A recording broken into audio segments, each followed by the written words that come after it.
Hi there, it's JP. I've got a report from the field today for you. You know, last week I had a Zoom call. Why can't I do one? Everybody else is doing one. With a bunch of association CEOs and chief operating officers. Learned some great deals, and just basically to provide the form of, hey, what's going on?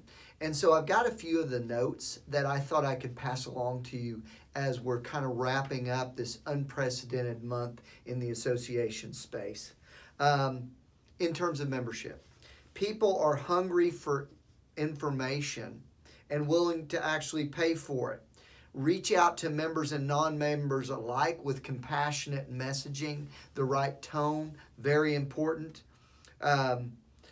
Membership fees are a key driver to the association model. Many associations are starting the renewal process, but with a good tone, possibly offering some flexibility in terms of deferred payments, partial payments, lowering of dues at certain levels and in certain industries, and temporary complimentary access to members that may be suffering from job removal or layoffs and things like that. But the associations that are saying that they are moving forward with renewals are actually pleased that they have done so because it's given them the opportunity to connect with their membership.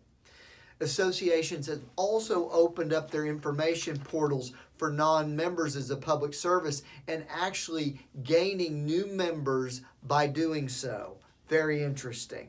In the event side, obviously there's so much happening. This is a very kind of influx part of the business. Associations are converting face-to-face meetings to virtual platforms on almost a daily basis.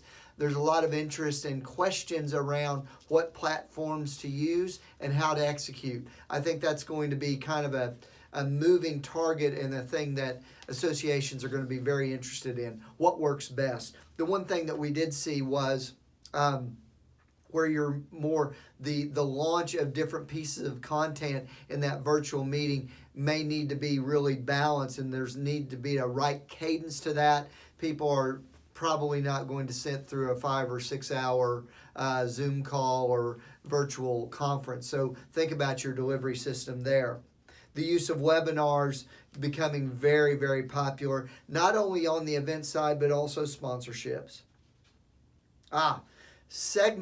Virtual networking is becoming popular. Segment groups for smaller, more focused, specific issue areas for them to talk about what's happening in the industry and have a staff member facilitate that dialogue. Very helpful. In the area of virtual events, there's starting to become some concerns with security. Some firms have forbidden use of some of the platforms because of security concerns. So organizations are thinking about security and which platforms are most secure to host their meetings and their virtual events. Sponsors overall have perceived the value of virtual events to be lesser than one of face-to-face meetings, so the dollar commitments are lower on those sponsorships. That's something that I see as in our own work right now. Don't assume that you can get a $30,000 sponsor from someone and then convert to a virtual meeting and you can maintain that price point. Very good to know. Diversify the sponsorship portfolios. Boy, I tell you what, a heightened awareness of government relations value. We're seeing some of our clients that are engaged in government relations work as much as they ever have, and more interest from their businesses in that work.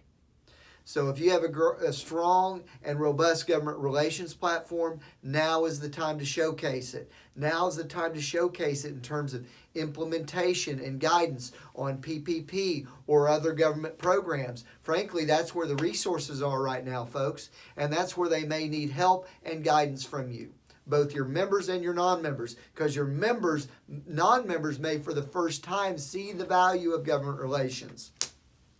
Hope this is helpful. I'm pulling for you. Keep moving forward.